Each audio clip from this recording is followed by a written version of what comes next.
Okay. All right. If I could have your attention, please. Good evening. Welcome to the Belvedere City Council Committee of the Whole meeting of August 24th, 2026. If the clerk will help me with a roll call, please. Albertini. Here. Brereton. Here. Fleury. Here. Frank. Here. Gramkowski. Here. Hoynes. Here. McGee. Absent. Montalbano. Absent. Peterson. Here. Stevens. Here. 8 present. All right, thank you. And if, wanted to ask the committee, the council, if you would mind if we went out of order. We have a guest here this evening. He has a time crunch to make, and so if we could, if there's no objection to moving item 6A up in the agenda to item 1, we don't have any public safety unfinished business. I would like to do that if there's any objection, and if there's not, I certainly will do it.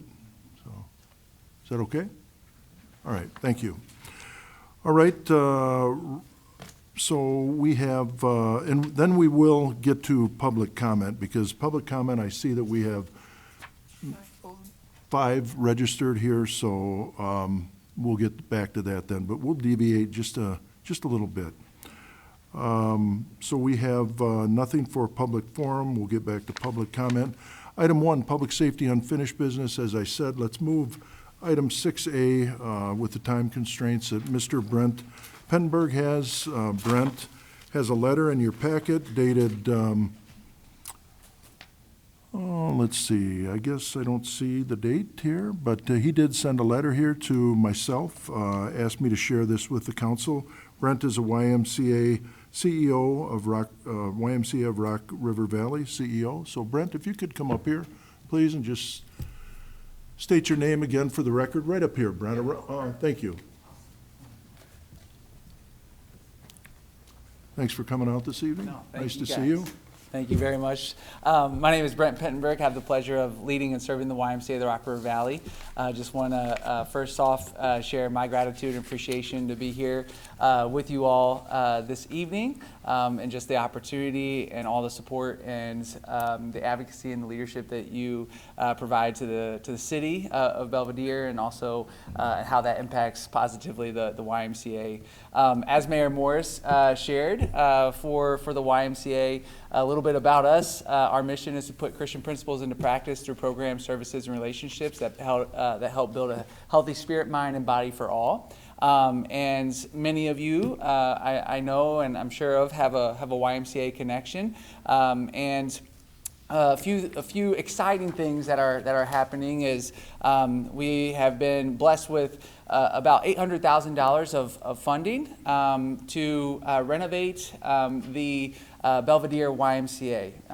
And there's such a rich history of the Belvedere YMCA serving the city of Belvedere and the community, and we want to build on that legacy. We want to continue to serve our kiddos, our families, and our seniors within the community. We want to do so holistically in spirit, mind, and body as well. And one of the kind of first things that we'll do as a part of this funding is we're going to do about a $670,000 initial project in use of those funds. And I have here kind of a stack of a little bit more information for you all. I'm not sure if and in there kind of states the overall project scope. And so this initial phase, as I shared, is $670,000 of investment into the Belvedere YMCA.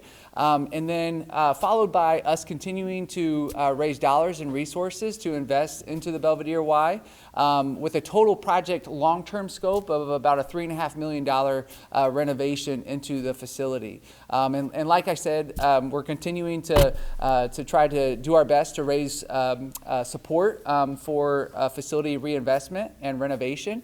In the initial the $660,000 to $670,000 project right now, we will be relocating the fitness center up to the main floor for a little bit more open concept and open design, while also then, if you're familiar with the Y, the Belvedere Y, there's a area of strength and cardio area downstairs. A portion of that will be be turned into a functional fitness space as well. And then we will also renovate a room and a portion of the building for group and community fitness and multi-use programming.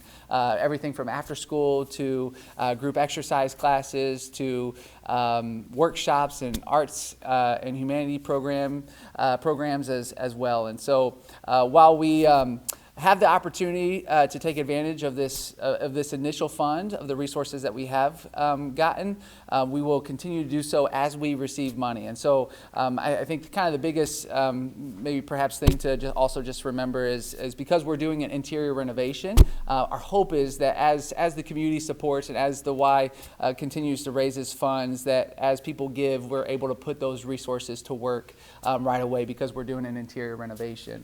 As Mr. Mayor and I have chatted, one of the letters, or I should say the letter that we sent on behalf of the YMCA to you all would be requesting or asking for your consideration to waive perhaps any permit fees related to this initial scope of the project to help save and reduce our costs further so that we can reinvest those resources into the project. All right, well, certainly thank you, Brent, for that, and thank you for coming here this evening. I would open it up, if you don't mind, anybody on council, if they have any questions regarding this project. It is a non-for-profit, as everybody knows, that the YMCA has been here for many, many years, and whether or not they're able to invest in this community, they can certainly do more with the funds, with all the funds that they have. In the past, I've had individuals that have asked me to waive permit fees, and you know, we did not do it. The council did not do it, but certainly wasn't a non-for-profit. And in the past, we have. It's up to the council to decide what they would like to do, but I believe that the YMCA has had an effect on many, many children in this community throughout the years, and it has. I don't know if anybody here has been a member of the Y at one time or another, but growing up, it was instrumental in what I did as a young person, and certainly helped me to be able to get good direction along the way. So, whatever the council deems that they would like to do, it certainly is up to the council. If it ties, I'll vote for sure. But anyhow, if anybody has any questions for CEO Pettenberg. Go ahead. Mayor Peterson, or Mayor? Yes, former Mayor Peterson. Brent, I certainly have a high regard for the Y over the years and for being a member and for the volleyball leagues and some of that stuff. The one thing I would ask is, would you be open to considering a unique kind of benefit for a city resident? And it is really a unique benefit having you guys there, and I'm sure Sips and Sprinkles would agree, but would you guys consider, in order to try to draw in the next generation of Y members, would you guys be open to, say, in any kind of a discount program for, say, just for a year, an introductory thing for a year for a Belvedere grade school kid that, say, would be in the income strata where they would qualify for the free lunch program? Would there be a way to try to draw them in with an introductory, say, for a kindergarten through sixth grade, or some way to draw in the next generation of Y members and give them, because admittedly it hasn't been cheap. I've been in Belvedere all my life, and I haven't always been able to afford to have a Y membership. Yeah. But if we could do something like that, I would feel a lot better about being there for you guys in this case. Absolutely. Great question, and you're spot on, Mr. Peterson. One of the things that we're doing as a part of this, so our hope is to start construction here in the next 2-3 weeks. We're kind of getting the finalization of that. And so the second week of September is kind of the tentative construction date with the end date of December. Positioning us to have kind of the renovations, or this initial phase of the renovations done January 1st. And one of the things that we're doing in preparation for come January 1st, if not sooner, would be reducing all of our rates across the board. So right now we would be reducing the household family membership rate, the youth rate, as well as the adult rate. But then on top of that, we have, to your point, Mr. Peterson, we have an opportunity to really offer a robust financial assistance program, which I think is and makes the UI unique. It is a part of our purpose, is a part of our cause and why we exist as an organization. And one of the things that we want to really do a better job at communicating and making aware in the city of Belvidere, but then also Boone County at large, would be access to the financial assistance program, so that families that may not be able to, able to either afford, or that rate's not accessible, that they have the opportunity to still join the Y at perhaps 30, 40, 45% off of the base rates. Yeah. All right, thank you. Anybody else have? Alderman Stevens. The only question I got is, I've had people wonder about the daycare thing. Yes, sir. How long before it comes back? A year, 2 years, 3 years? Because, they're concerned. My kids went there, and Yeah. so I've got questions on it. Yes, sir. Yes, sir. And is Mr. Stevens? Sorry, good to see the name badge. We currently have before and after school programming that happens out at the Belvidere Y, but then also serving District 100, and then we have on-site after school in District 200. I think if questions related more towards early childhood development and or preschool or care for infants to 5 years of age, currently our facility isn't designed for early childhood. However, I think the Y is kind of predicated on meeting the needs of the community. That's how we started as an organization in 1844 as a Bible study for young men. And the Y kind of continues to ask the question, what are the needs of the community? And so I think if early childhood education or daycare and childcare for that infant to 5 years of age is a kind of a large community need for the city of Belvidere, I think the Y would be very interested in exploring a solution to that. Well, I was more worried about when the kids get dropped off and then and the parents come pick them up, because, like I said, my wife took advantage of that. Oh. Is that Yes, still sir. going on, or? Yes, it is. Okay. Absolutely. Yep. And I think now we just have the opportunity to do more of it. Okay. So that's what we're building towards. We serve about 100-ish kids between District 100 and 200 and before and after school programs. And then Okay. a part of this renovation would be enhancing our drop-in child care space. And so that would be for members that utilize, or households that utilize the Y. They can come in and bring their 2-year-old and know that they have a safe, nurturing space for them while they perhaps are participating in a exercise program or a social activity, or just need to sit down and read a book and relax for a second while their kid can play. Okay, I was more, like I said, more worried about the before and after school. Yes, sir. But that's still going on, so That's still going steady. Us and the Park District also partners together Yes. with that, and so the Yes. Park District also offers a good support program for Okay, after school. thank you. No problem. Great question. Okay. If anybody else has any questions? Alderman Albertini? Thank you, Mayor. This permit fee we're looking to waive, do we have any dollar amount attached to what this might be? Well, our building director is not here, and I wasn't sure about how the council was going to go with the scope of work, whether it be phase one or the complete project. For instance, well, it depends. It depends on what that scope of work is going to be regarding any permits that may or may not be needed, but I will say this, that when the county had come and asked for a permit waiver on, what was that, $3.5 million, I think. Those fees were about $300,000. So if this one here, if you want to take that into consideration, I don't think it would be that much, because there is no new construction going on, correct? There is Correct. no. All interior renovations. Yeah, Yep. so it would probably be different, but as to what it would be, how much, I couldn't exactly say right now. I would say that $670,000 is the phase one. If the motion wanted to be, if a motion was entertained regarding phase one, and then as it progressed, it would come back to the council with that amount. That would be up to the council. I would imagine the amount that at the phase one at $670,000, I don't know, would probably amount to maybe 20,000, something like that, of fees that the city would have collected. And I would never suggest that I would be in favor of this if the city actually wasn't in good financial shape, and we are. The question is, what do you want to invest, I guess, in, in children?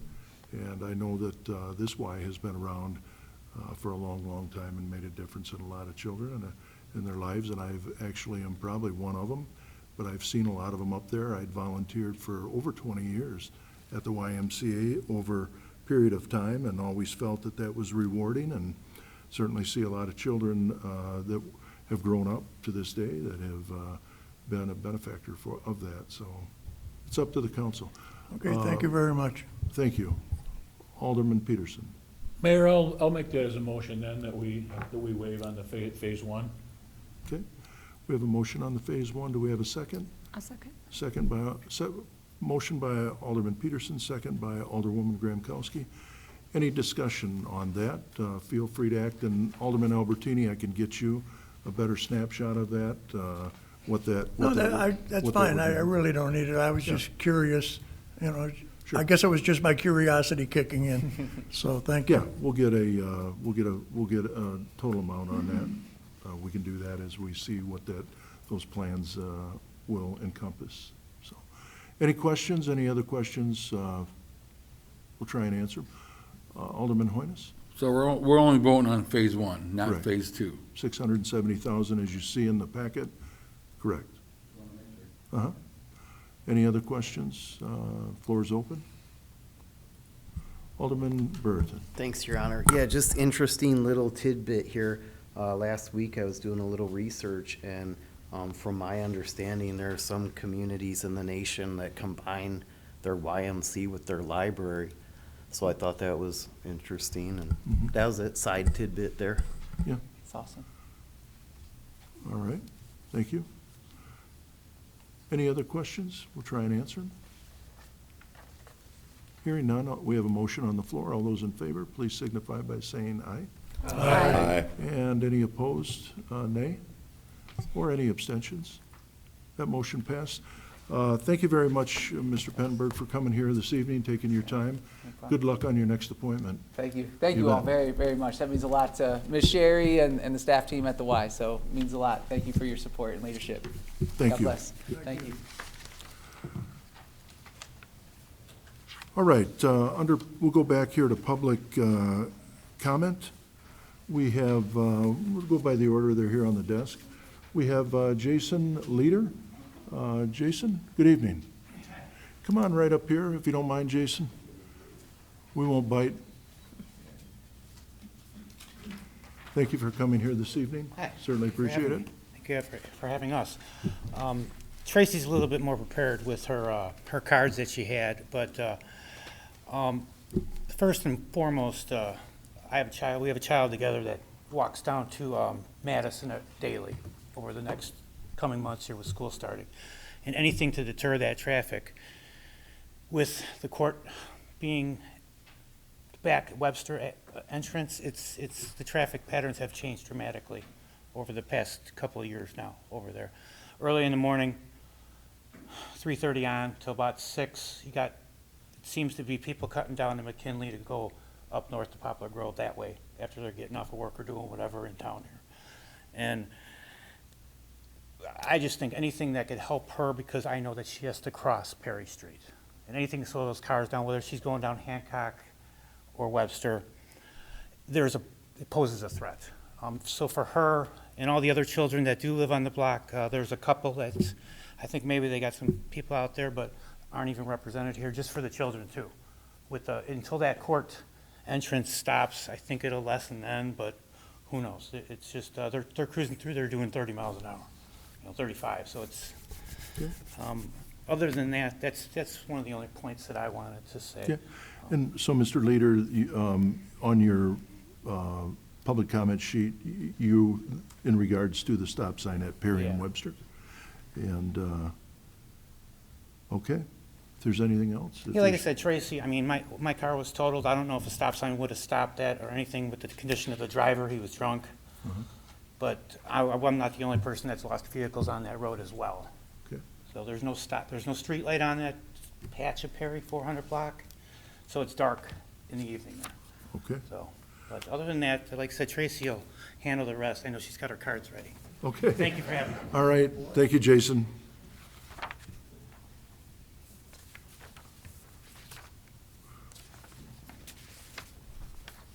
So Tracy Schumacher? Hi, how are you? Good evening. Good, thank you. Just come and state your name again for the record. Thank you for coming here this evening. Sure. Good evening, everyone. My name is Tracy Schumacher, and my husband and I, Leonard, have lived at 313 East Perry Street for 39 years now. So we were proposing consideration of a stop sign at Perry Street. There are already stop signs at Webster Street in both directions. And I think if anyone would like to come and witness the traffic in that area, you could come anytime from 5 in the morning until 6 or 7 at night, and you're going to see a lot of traffic and a lot of speeding that occurs there. So the reason that we're asking for the stop sign is because if you're approaching Perry Street, there's a gradual hill or an incline, and when you get past Webster Street, the hill is right there, and it is right in front of Jason's house and Jennifer's house. And you cannot see when you're pulling out from Webster Street in either direction. I'm sure some county officers could attest to this as well, because I've seen near accidents when they're facing an emergency situation and they have their lights on and they're approaching. There are people who fly and almost have hit them. And I've witnessed it because I've lived there for so long. I think it wasn't as much of a problem when Lincoln School was there because it was a school zone. So that slowed it down. But I could say, being there 39 years, in the last 10 years it's increased, and in the last few years especially. And even the traffic coming in and out of the parking lot at the Public Safety Building, there is just the opportunity for a lot of accidents. It's just a very dangerous intersection. I've walked, we have some community cats in the area that a bunch of us take care of, and even to walk across the street to feed them, I've almost been hit. We have a lot of our neighbors who have dogs that they walk. They cannot walk. There's no crosswalk there. So to safely even walk your dog is dangerous. There have been 2 cats that have been killed in the last few weeks. Jason's truck was hit in the last several months, and another neighbor of ours, his vehicle was hit. Trying to back out of any of the driveways is impossible. You have to back into your driveway so that you can face traffic to even get out. I know many of us do that. So we're hoping that the proposal seems reasonable. I just think safety first. As a teacher, I always say my student safety comes before my teaching or anything else, and I'm hoping that you would consider that, the safety of the residents, the animals, all of the children that live in the neighborhood, that go to the park. It's just, they have a straight run from Main Street to McKinley, and it doesn't matter which direction they're coming, they just fly. Okay, So if anyone has any questions or, no? Okay. I think you covered it. Thank you okay, very much, Tracy. thank you very much. Thank you for your time. Thank you for coming here this evening.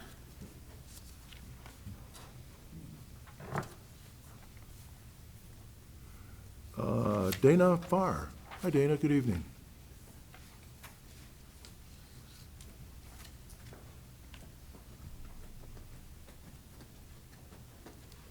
Hi, I'm Dana Farr. I have lived at the corner of Webster and East Perry for 25, 26 years now. And like Tracy and Jason have both said, it's like a speedway on East Perry.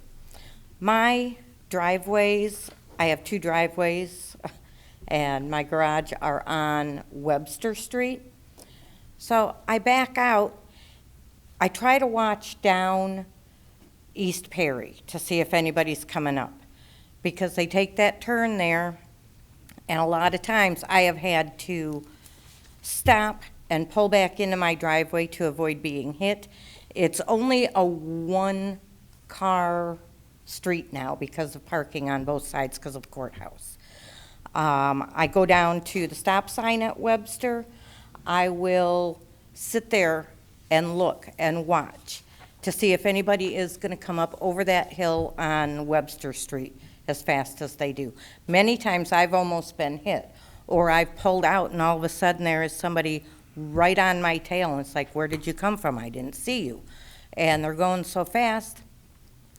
I just think that we need a stop sign. It needs to be a four-way stop. That'll help curb things. I know that there is an older gentleman with a walker who walks his dog, and I watch him. And believe me, if anything happened to him, I would be right out there, and I don't know what I'd do. And Lenny walks over to my house. I watch him walking back. Don't want anything happening to him. Don't want anything happening to anybody. But like Jason said, his truck was parked off the street. Somebody came flying up there. Yes, he was drunk. He totaled out his truck, bounced off, and hit another car across the street. Jennifer has problems trying to back out of her driveway. If we just had a four-way stop, these people would not be speeding like that and just coming around the corner onto Webster. Animals have been killed. My neighbors have little kids that they go walking with, and you're crossing the street. Little kids can get away from you so fast, and then you're trying to chase them down. If a car's coming up over that hill, you don't see them. So I just think four-way stop would be a deterrent, and I'm hoping that you would all agree with that. And that's about it. Thank you, Dana. All right, next we have Jennifer Reed. Jennifer? Hi, Jennifer. Welcome. Hard shoes to fill here. Those ladies, they pretty much said everything. That's I all had right. to have mine kind of in bullet points so I didn't forget, but Wow. it's pretty much the same. So I have lived in the neighborhood for 23 years, and I definitely have observed increase in speeding and cut through traffic. As traffic volumes and vehicles speeds have increased, so have concerns about the residents, the kids, the animals, like everything, cars getting out of the driveway. So like both ladies said, the roadway gradually rises from Main Street up to Webster. I'm on the corner. We're kind of at the top of the hill. And when I'm in my house, I can hear the cars leave the stop sign at Main. Literally, I can hear them. There's a few of them that we, witness all the time. You can hear them already ripping through before I visually see them. So Hancock is kind of the same situation, and I know you're all familiar with it. I made some pictures, but like where my house is, it's like this. Like here's the house, here's Hancock, here's Main. So it's kind of like one of these things. So then when people are crossing there, they have to ease up to try to see what's coming this way. Any of these cars, like Jason lives off the street, he has to back out. My driveway is actually the side, so we actually back in so we can kind of ease up. We have a lot of off-street parking too, which is a challenge because you're trying to see around everybody plus these cars coming through. So that's part of the challenge, and I can pass those around. So yes, although the hill is not steep, it is enough to reduce visibility and make it difficult to see approaching vehicles until they are relatively close. Combined with the tree line and street parking, this reduces reaction time for both drivers and pedestrians. Many motorists are using Perry Street as a shortcut between Main and McKinley, contributing to higher traffic volumes and speeds.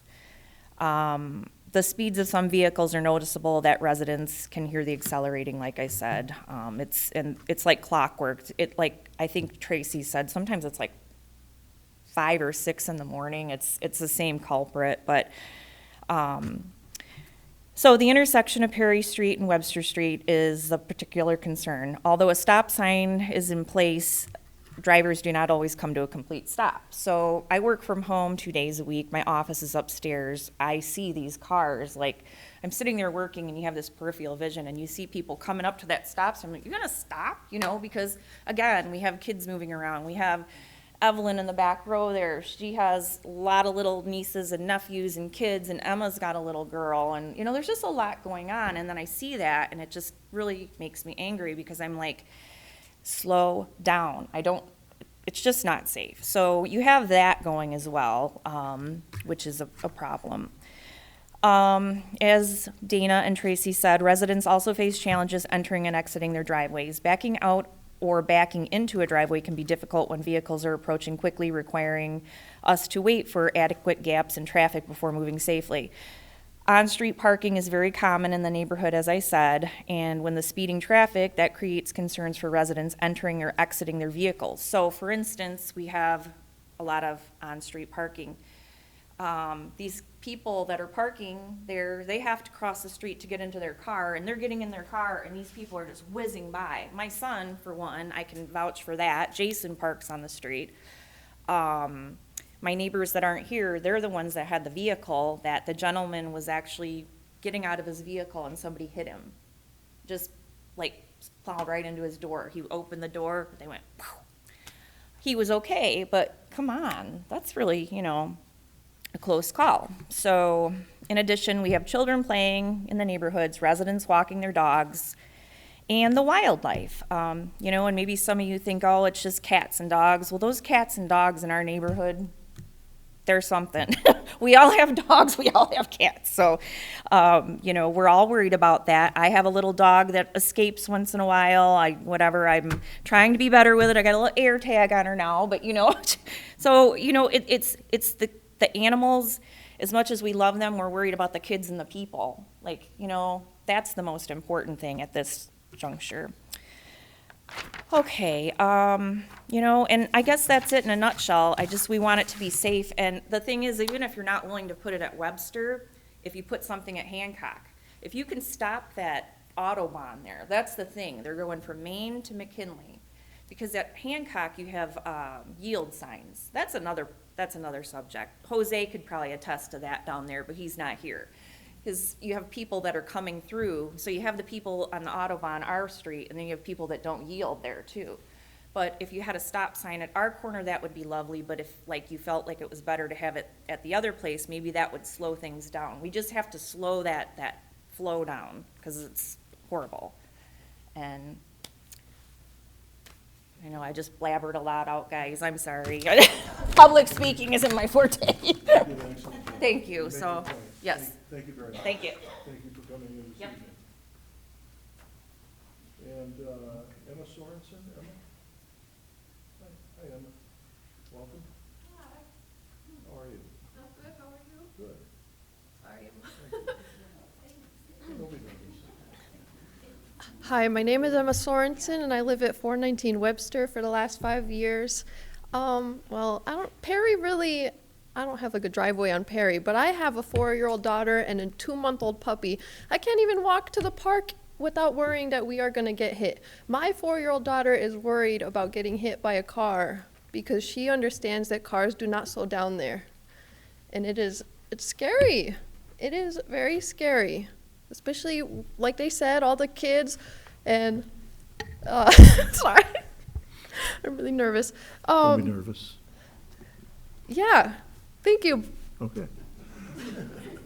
Well, thank you, Emma. Thank you for coming here this evening. You made your point. Thank you. All right, and for those that are in the audience, we are going to have, this is on the agenda very quickly. So we will have that under 5 other, but we'll go back here and catch up. We'll go to public forum. We don't have first page. We don't have any public forum this evening. So we'll flip the page. Public safety unfinished business, we have none. Item 2A, police department update. Chief Woody, good evening. Good evening, Mayor. Thank you. Update since last month, Thursday, August 6th, we had a swearing in for Michael DeFrancisco and Esteban Castanan Duran. I just wanted to thank all of the aldermen and the mayor, obviously, for being in attendance. Seth Norris graduated Basic Academy last Thursday, and he started field training on Saturday. We have 6 officers in the field training program. Neil Rossi, DeFrancisco, and Esteban will be attending Basic Academy at Sauk Valley on August 31st. We're still down 2 officers. But we do have 9 entry-level peer interviews come Tuesday and Thursday. And we are conducting a background on a lateral applicant and scheduling a meeting with the Fire and Police Commission for next month to review that background. And we currently have 1 officer on long-term leave. That concludes my update, and I'll answer any questions that you may have. All right, anybody have any questions for Chief Woody? Feel free, the floor is open. None here? Thank you, Chief, appreciate it. And item B, Fire Department update. Chief Shadle, good evening. Good evening, sir. Thank you. In the past 30 days, the fire department has responded to 302 calls for service, averaging 10 calls per day. The call breakdown by primary incident type is 213 EMS, 39 alarm and non-emergency calls, 34 public service, 11 hazardous conditions, 4 fires, and 1 rescue. Of the EMS calls, we transported 176 patients. That equals 5.9 per day. 66 to OSF, 63 to UW Belvedere, 30 to Javon Bay, and 17 to UW in Rockford. Mutual aid this month was fairly balanced. We gave mutual aid 5 times. 4 times were ambulances to District 2 and 1 time an ambulance to District 3. And then we received aid 8 times. So that was 6 times ambulances from District 2 and twice ambulances from District 3. So the serious and critical calls, fire rescue hazardous conditions, we had 3 down power lines, 3 electrical hazards, 2 minor structure fires. They were both kitchen related. 1 vehicle fire, 1 extrication. We had an individual under 18, so a pediatric patient was using a go-kart and crashed into another vehicle in a parking lot and had to be extricated out of the go-kart. So they had to cut the go-kart a little bit to get the child out. We had a gas leak, 1 carbon monoxide release, which I want to mention later, and an overpressure call. So trauma and injury, 50. The biggest culprit is falls, 29 falls causing injury. We had 8 motor vehicle collisions, 5 other traumatic injuries. So illnesses, serious illnesses and medical emergencies. We had 11 chest pain, 8 seizures, 2 unconscious patients, and we did CPR twice and transported both those patients to the hospital. So if you do CPR and you don't have, if you do CPR for 20 minutes and you don't have any electrical activity or certain other conditions, the CPR is it's called right there, right where it is, because we have all the equipment and training. We do the same. We take the same ACLS class that they do in the hospitals. So if there's no improvement in conditions based on their heart rate, if it's not a shockable rhythm, after 20 minutes, we're required by our medical protocols to do CPR on scene for 20 minutes. But after 20 minutes, if there is no electrical, no shockable rhythm, we've given a couple round of medicine, it's called there. So both those calls, the patients were transported. So that's helpful that's good to see. We usually, because of HIPAA, don't get follow-up information on patients in the hospital. It's really hard to get, even when we call and ask. We say just because we care, and they still don't give it to us. So, so the 1 carbon monoxide is just more of a community warning. It was a positive outcome of a bad situation. So there was actually 100 parts per million, which you'd get sick pretty fast. And carbon monoxide is both colorless and odorless. So the first symptom you'd have if you didn't have monitors was just flu-like symptoms. So in this case, they had meters. Not meters, they had carbon monoxide alarms. We showed up, we found the high levels, and then we identified that it was the stove that was causing that. So we would shut the stove down and shut the gas off to the stove, recommend that they have someone come and see it. But had they not had working carbon monoxide alarms, the first thing that they would have noticed is that they would have all been sick, anybody in that house. So it's just, make sure you have working carbon monoxide alarms and, of course, smoke detectors. So overdoses. On my report, I'm often asked for overdoses, so I'm going to include that regularly. We did have 5 overdose calls in the past 30 days, and we administered Narcan one time. 3 of them were under 18. So that completes the report on the calls, but there's a little bit of department news. The Board of Fire Police Commissioners finalized our 2-year candidate eligibility list. And so we have 20 candidates ranked and ready on the list. 4 of those were Boone County residents, so that's always good. 4 were veterans or active military. The surprising thing, which I haven't seen in a while, is none of the 20 were paramedics. So that's something that we've been very, very fortunate that most of our new hires have been medics. There's a little bit of a medic shortage, and it is every period of time it gets more and more difficult to get that certification. And Illinois adopted the national certification, national registry exam as a test. And that test, the first time test takers, there's more people that fail it than pass it. So it's incredibly difficult. I do believe that's part of that, but that was something that was interesting about this list that I hadn't seen before. So the good thing is fire department still doesn't have any openings, and we have to make that list by state statute. So, and over the next 2 years, only 1 member has mentioned retirement. So everything, thankfully, at this time is fairly stable. That does complete my report. I'd be happy to answer any questions. All right, if anybody has any questions for Chief Shadle, Alderman Peterson, and then we'll get to the left side of the room here. I saw a couple hands. Alderman Peterson. Thanks, Mayor. Just out of curiosity, was the carbon monoxide problem with that stove, did you guys find that was a common kind of origin, or is that something unique or something worth advocating to the public on, or? It's usually, well, it's always some appliance that uses combustible gas, so it's usually a very common culprit is the stove. And a lot of times it's either the stove is dirty, or sometimes they'll put aluminum foil on the very bottom where it needs air vents. And then, so anything that would take up so much space that blocks proper airflow to those. So I'm not sure of the exact cause on that, but that's something that I've personally seen a number of times.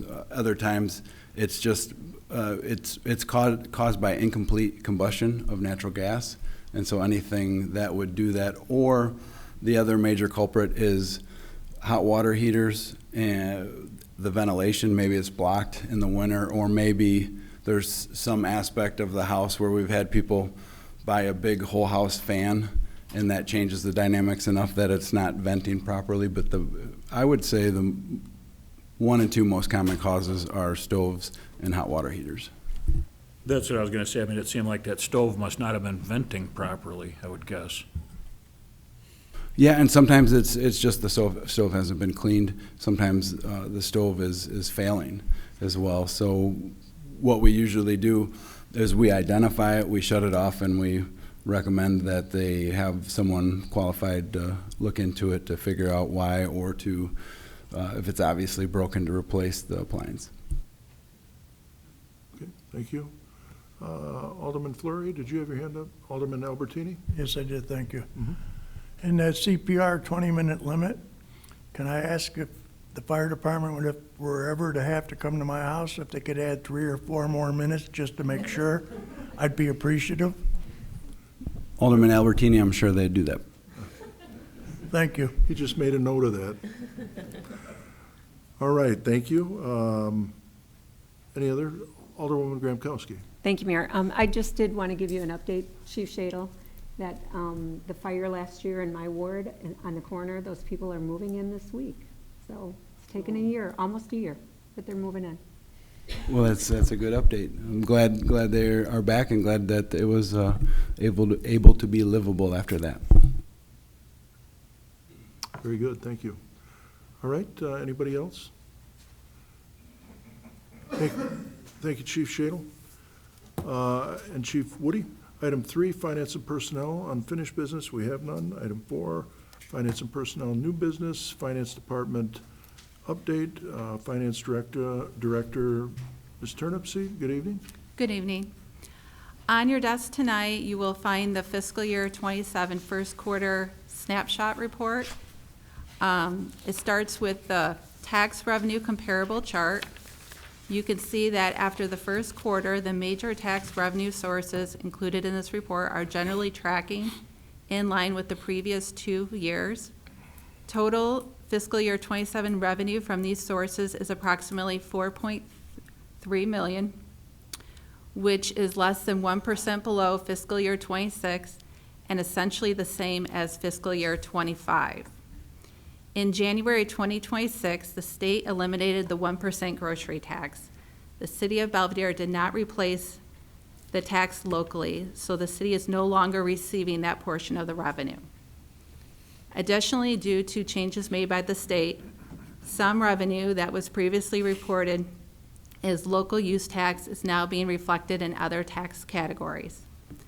As a result, the decrease in local use tax does not necessarily represent an equivalent loss of revenue to the city.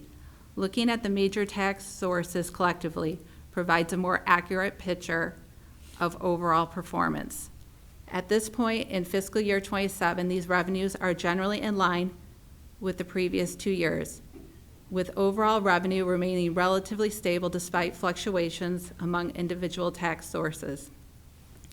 I will continue to monitor these revenues throughout fiscal year 27. Also to note, in first quarter of fiscal year 27, liquor license renewals, we had 59 renewals totaling 103,850 compared to last year's 97,250. So we probably have about 4 more this year that renewed. Also, in this quarter, 2 new liquor licenses were issued this quarter. That was Welcome Slots and Belvedere Mart. Welcome Slots is the old Fishbowl Gaming, I believe, and Belvedere Mart is the fast fuel on North State. Fiscal year 27 gaming establishments. During the first quarter, 32 gaming establishments renewed their licenses, with 1 new establishment added for a total of 33 gaming establishments we have now. And a final note, general fund, at the close of the first quarter, general fund expenses stand at a little over $4 million and revenues at $9 million. Everything is tracking as expected, and that concludes my report. Okay, thank you, Director. Does anybody have any questions for Director Turnipseed? Floor is open, feel free to ask.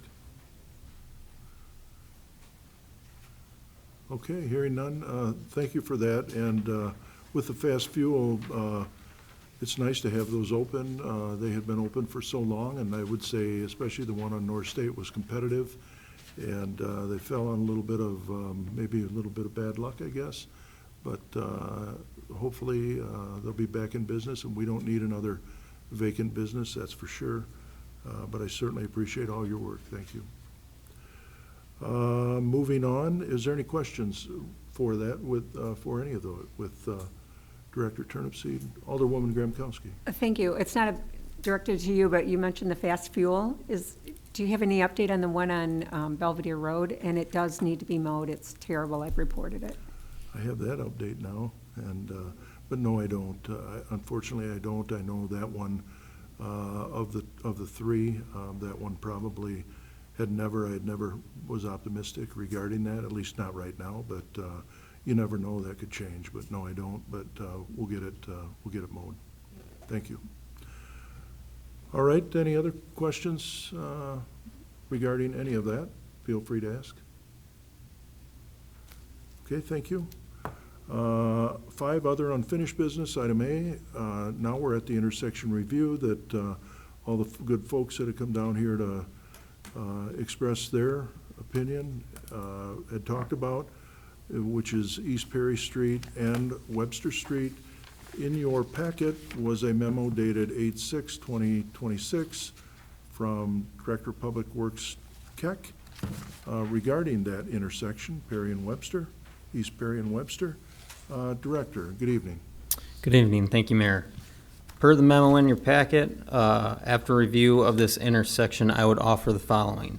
So currently, traffic on Webster Street stops traffic on East Perry Street. Based on IDOT's current traffic volume map, East Perry Street has an average daily traffic of 250, and Webster Street has an average daily traffic of 200 or less. Police department records indicate that there has been 2 accidents at this intersection in the last 5 years. This intersection is located in a residential neighborhood with typical pedestrian activity. We did note that the trees at the southwest corner of the intersection need to be trimmed. Looks like some of those trees are in the right of way, and that's something our street department can take care of. But in conclusion, based on this information and IDOT's Manual of Uniform Traffic Control Devices, MUTCD, no additional regulation is warranted at this time. And just to break it down for everyone from the council, these are the standards that we are looking at from the MUTCD. So the warrants for a 3 or 4-way stop condition are as follows. There needs to be 5 or more accidents in the past 12 months, and the total number of vehicles entering the intersection from all approaches must average at least 300 vehicles per hour for any 8 hours of an average day.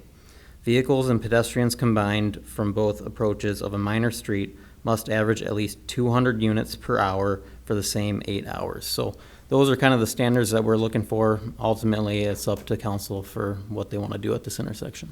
Okay, thank you, Director. Alderman Fleury. Thank you, Mayor. I appreciate everyone coming out tonight. I'd like to go ahead and make a motion to make that a 4-way stop. Okay, we have a motion on the floor and a second. Alderman Peterson, second. Hand up first. Thank you. Motion by Alderman Fleury, second by Alderman Peterson. Discussion. Anybody choose to weigh in? Feel free. Alderman Albertini. Thank you. Thank you, Chief. I can't see out of that eye. Thank you. Yeah. I find that no matter where you go in the city, the speed limit signs just seem to be suggestive. Everybody wants to speed. Everybody wants to go crazy. I don't understand it. If it were up to me, I'd put a 4-way stop at every intersection. That way, they'd slow them down, you know, I don't know. But I'm in favor of it, so thank you. All right, thank you. Alderman Peterson. My observation is that it, even with Lincoln School being out of there, that the land use with what the county is up to there is way more intense than what it ever was. The parking situation is unbelievable. It's obvious there's going to be a lot of people coming and going, and East Perry is going to serve as a funnel. There's been some, some street blockages and rerouting, I think, that even channels people over. They're probably going to pick Perry or East Madison. So I think that the width of Perry probably doesn't slow people down, unfortunately, if there's people parked on both sides. God help you if you get out of your vehicle. So I think probably it's probably the least cost and the most effective arrow that we've got in the quiver, personally. I mean, if after the construction is all over and the traffic isn't as bad, I guess you could revisit it, but the traffic down there, the vehicles that are parked around there, I don't know where all those people find places to park. It's unbelievable. Seems like every time I get down there, there's even, obviously more of a traffic and congestion problem. So I'm on board with the 4-way, and I respect what Director Keck says, and 99% of the time I'm going to go along with his IDOT recommendations, but I would do the 4-way. Thank you. Alderwoman Frank. Thank you, Mayor. I took notes on everybody's public comment, and I had, this is my neighborhood where I grew up. I went to Lincoln School. So I agree with Jennifer with all the revving up of the vehicles. They go from Main Street all the way to McKinley. I do believe that maybe in the future we're going to have to put more stop signs down the way, but that's not what's up in front of us today. But yeah, I'm going against Director Keck's suggestion, IDOT, because I do think safety comes first. All right, thank you. Anybody else? Alderwoman Graham-Kowski. Thank you, Mayor. I agree with Wendy. I think safety before IDOT recommendations, but also I have a question. I was in a community the other week, and I was rolling up to a stop sign, and I noticed an unmarked squad car there, and I did an oh shoot moment and stopped. What about any unmarked squads patrolling the area, getting these people, giving them tickets and making them slow down? Yeah, no, it's always effective as long as we're there. And, you know, I know, because we get complaints, and this isn't something that is isolated to your community, to your neighborhood, and we do the best that we can. We do have some squad cars that are less visible. We try to keep them as visible as we can to keep the liability down for emergency responses. Well, we don't want to make as, you know, all of them so you can't tell that they're squad cars, because, you know, safety first, right? Police officers are no different. But yes, that is absolutely something we can do. We can do additional traffic enforcement in that area. We can put the speed trailer out there. It's, you know, it displays what the speed's supposed to be. Sometimes people take it as a challenge, I'm not gonna lie. They want to see how fast they can get the number up. But it's something that overall is very effective. And that's also something that we can do. So for a period of time, yeah, absolutely. But we try and get out throughout the city as best as we can, because, yeah, unfortunately, it's not just your neighborhood. So we'll absolutely get out there for you. Okay, thank you. Thank you. Any other comments, any other discussion? I will say I happened to stop over there, and I got out of my car going to one of the individuals here, and I'd stopped at their home and wasn't able, nobody was home at the time, but as I walked across, there was a vehicle that was doing a lot faster than 25, I'll guarantee you. And, you know, and it just happened as I was there. So I'm sure that you're not down here for your health or you don't have better things to do. But I appreciate everybody coming down here. I think whenever the council is able to hear firsthand from the residents, I certainly appreciate it, and I appreciate you coming here this evening. So with that being said, we have a motion on the floor then to make that a four-way stop. If there is any other discussion, let it be heard. And hearing none, all those in favor of the motion on the floor for a four-way intersection at East Perry and Webster Street, please signify by saying aye. Aye. Aye. If there's any opposed or any abstentions, hearing none, that motion passed. Thank you. And this will be back up for a final vote in 2 weeks, but I'm sure that, you know, council's made it clear. So, also, before I forget, I wanted to make sure that we do take a look at the streetlights, any streetlights that we need. I know that was mentioned. Also, any crosswalks that we may need to put in there, we may need to touch up if that's the case. The chief had mentioned the speed signs. Certainly that's an option to help. Any enforcement we can get over there, you're right, chief. Believe me, I hear it every day. I know you can't be everywhere at once, but when somebody gets a ticket, sometimes that's all it takes, and it's a nice learning lesson. So enforcement, and then any tree trimming as well. Those were the items that I had on a laundry list.